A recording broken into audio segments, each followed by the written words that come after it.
Everyone who's grown up in the United States of America has been a victim of a thorough indoctrination that this country is unequivocally superior to all others.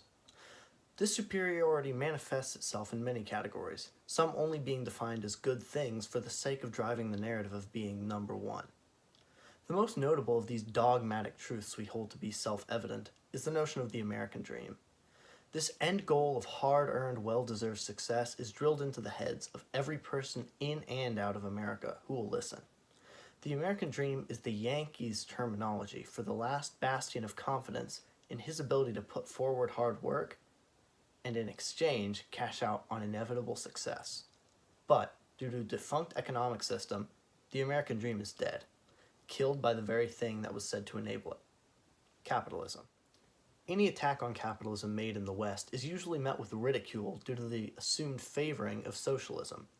Upon in-depth scrutiny, however, socialism not only loses the identity of the economic boogeyman, but becomes quite tempting as an alternative to capitalism.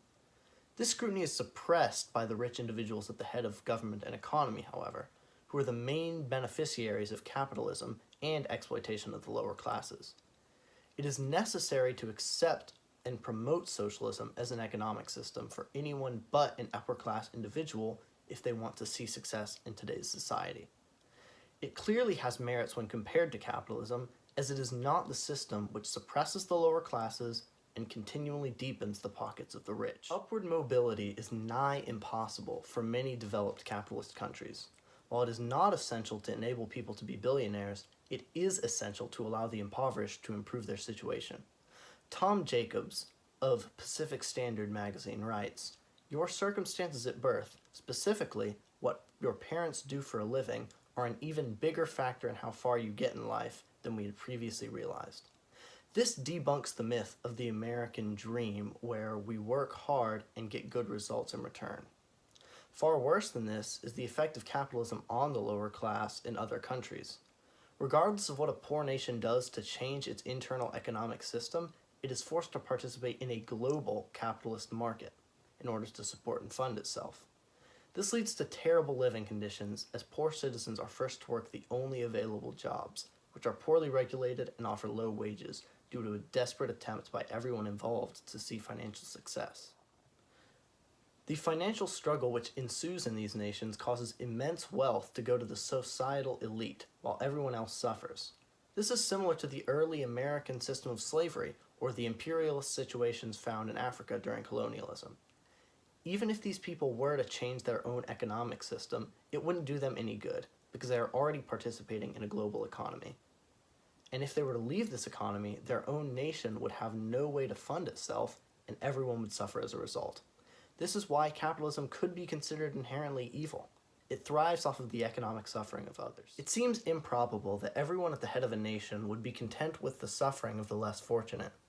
In many situations, those in power will actively seek to right the wrongs in the world. But in a state of capitalism, however, those who are wealthy only stand to lose by closing the gap between themselves and the poor. One example of this can be found in the People's Republic of China, a nation with a long history of interest in socialist and communist economic systems.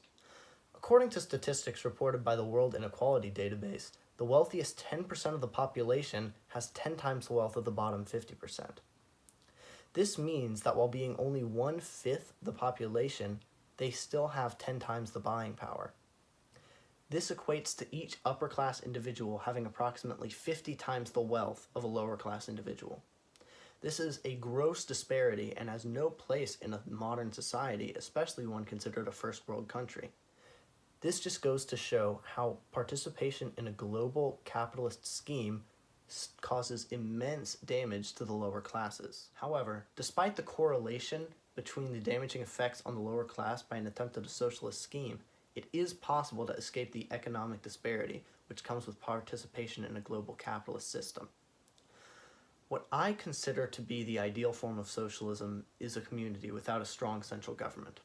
Within this community, everyone provides something to everyone else who participates. This way, the needs of the community are met, and in return for someone working, they have all of their individual needs met as well. In this society, all people could pursue a job and position they were content with. I could be crazy, But to me, that makes a system with a gluttonous upper class and an impoverished population sound much more like the economic boogeyman.